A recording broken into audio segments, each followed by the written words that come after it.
It's 1:30 in the morning here, and it's raining outside. It's supposed to snow later tonight, I believe. Here's my clothes that I have. The few I have came from Walmart, except a lady who said she was kin to me bought me Christmas, and they're in this bag over here. I guess you can see. I don't have a suitcase to put them in. This is my other things. I guess I'll lose. I want to say this. I want out. This is to keep the heat and air off of me the best I can. Got the door open, patio door open, to get some air in at 1:30 in the morning. It's raining. I have been made to look like a freak. I have been raped so many times, put on the side of the road, antifreeze put in me April Fool Day of 80. What did I do wrong? I was born. My children, what they do wrong, that hasn't been told, and I don't know where they are. Maybe they're safe. I certainly hope so. They were born to me. I'm Margaret Ann Windsor, and I'm heir to the British Crown. I'm Victoria II, the day I was born. My father, Edward VIII, a wonderful man who has been so defamed, his character assassinated, because he would not go along and take orders from the Illuminati. The Rockefellers, Rothschilds, Bilderbergers. Joe Kennedy was appointed ambassador to England in 36 till they kicked him out in 46. President Roosevelt, Franklin Roosevelt, appointed him to that post. And specifically, for that reason, this didn't just get hatched overnight, any of this. My father was married. He became king in 36.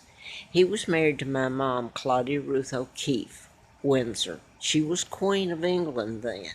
School teacher, sister to artist George O'Keefe from Madison, Wisconsin. History tells you that my father abdicated to marry Wallace Simpson. He was already married, and no, he didn't marry Wallace Simpson. An impostor did. There was more than one impersonator that went out and created havoc with really sick behavior, and that was attributed to my father when it wasn't. By the way, in all this money grabbing, I wonder where the money that went to Wallace Simpson and the double that became the illegal title of Duke and Duchess of Windsor, they were frauds. That wasn't even my father. Where'd all that money go when Wallace died and people cared about her? Poor Wallace, she never had a chance to be queen. I mean, they have wiped my father off history.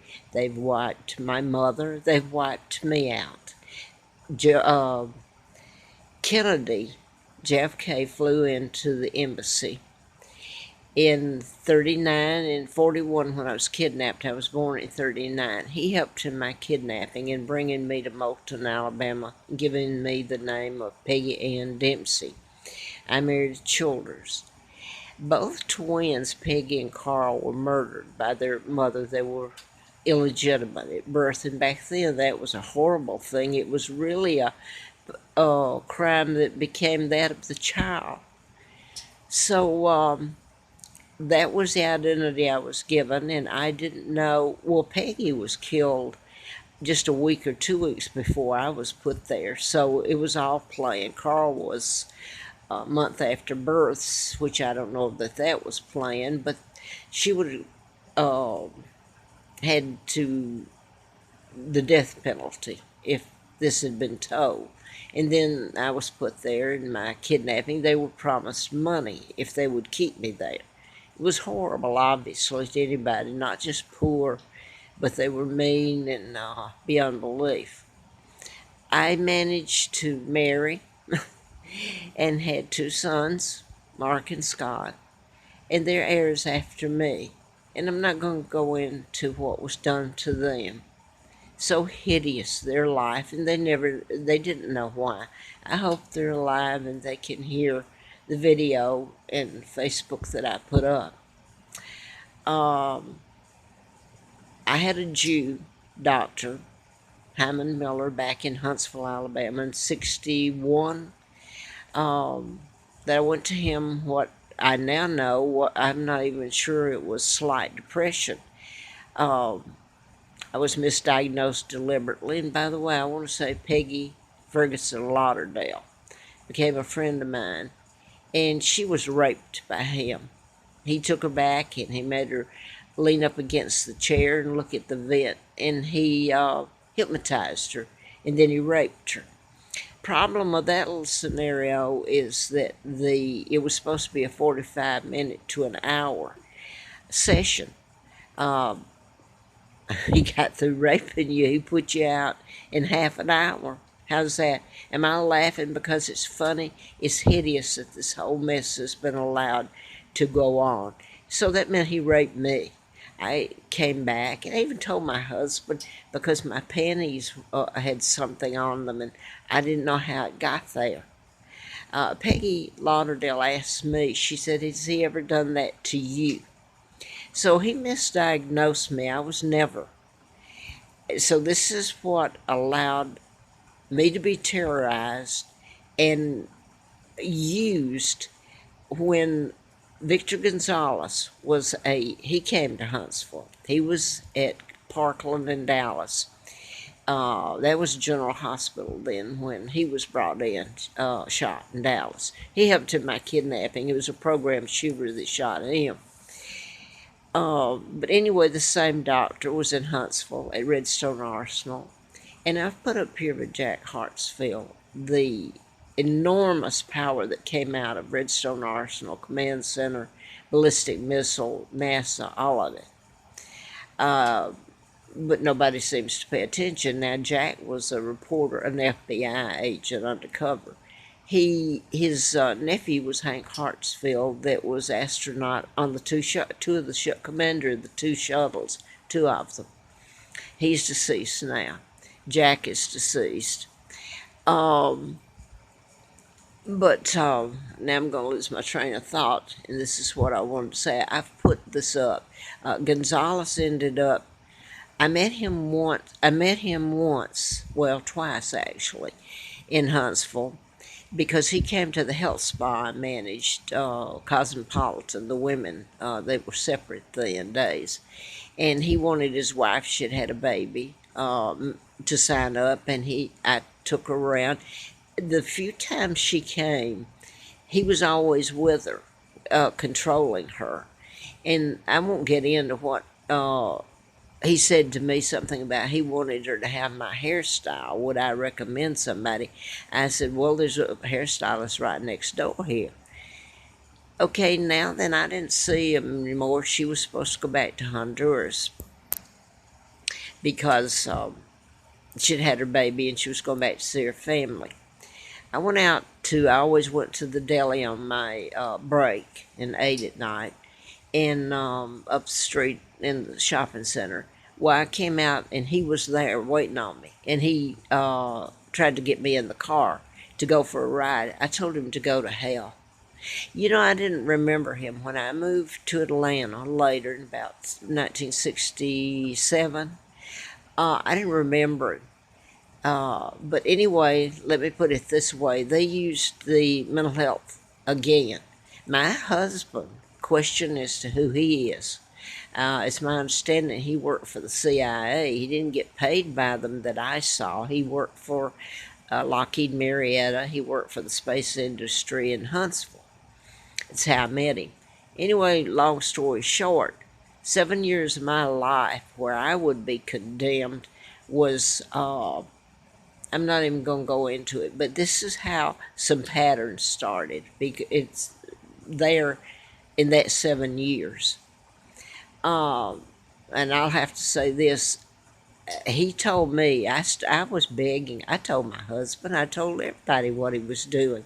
I even found him on the floor in his office at Northside with, he was a mentor to Kathy. Um, Her father had been his mentors, what I mean, when he got his degree in psychiatry and psychology. I believe he went to Tulane. And here he's well, I don't know if that's raping her, but he's got her on the floor raping her. And I found them there, opened the door and found them. And all hell broke loose. I almost got killed that night. And then I've put up here the rest of it. I was taken later in 72 to College Park, and 18.5 minute gap in the Watergate tapes that was subpoenaed. Henry Kissinger's on one end. I'm the one lying there in bed, given a drug by Gonzalez that I can't move, but I knew everything was going on. So lobotomized me was if the Brits didn't come through for me. So I lived to die another day. And when I worked in 1980 for the district attorney, Fred Simpson, in Huntsville, this is after they put antifreeze in me April Fool Day, because I thought it was because of the book. I had a letter from the U.S. Attorney, ongoing investigation, national security involved. The woman there that managed the apartments I'd moved from Moonraker, and that's where Larry Flint was shot while I lived at Moonraker by a program shooter. Later, I put up his endorsement that he did in April of '84. And in it, he says that I knew who was responsible for his shooting in Lawrenceville. And later I'm flown out there in '83, and he helped me in the campaign to replace this doctor, Larry McDonald, whose plane ironically went down the KAL en route to Seoul, South Korea from Juneau, Alaska. Nixon was on that flight. He was taken off, so they knew it was going down. 260 plus passengers went down. It was meant to take Larry McDonald down. Now, whether he was on it and it was a takedown to make it look that way, I don't know. That I have heard. So back to, I worked at the district attorney's office, Fred Simpson. I'd had antifreeze put in me, and by all means, I should have died. You talk about a horrible death. Later in Cobb County, who knew all about this, and maybe they did all they could. Buddy Darden was the DA. He ran in the campaign, as I did, a candidate to replace Larry McDonald in '83. And this is when I started finding out about my real name after the campaign, because there was a British intelligence that drove his limo, Larry Flint's limo, and a couple of times while I was there. I was just there briefly, 2 times in October '83. But anyway, so I'm not. While I was at the DA, they role played the Watergate tapes, and I remembered being laid out there, and Gonzalez gave me the something in a cup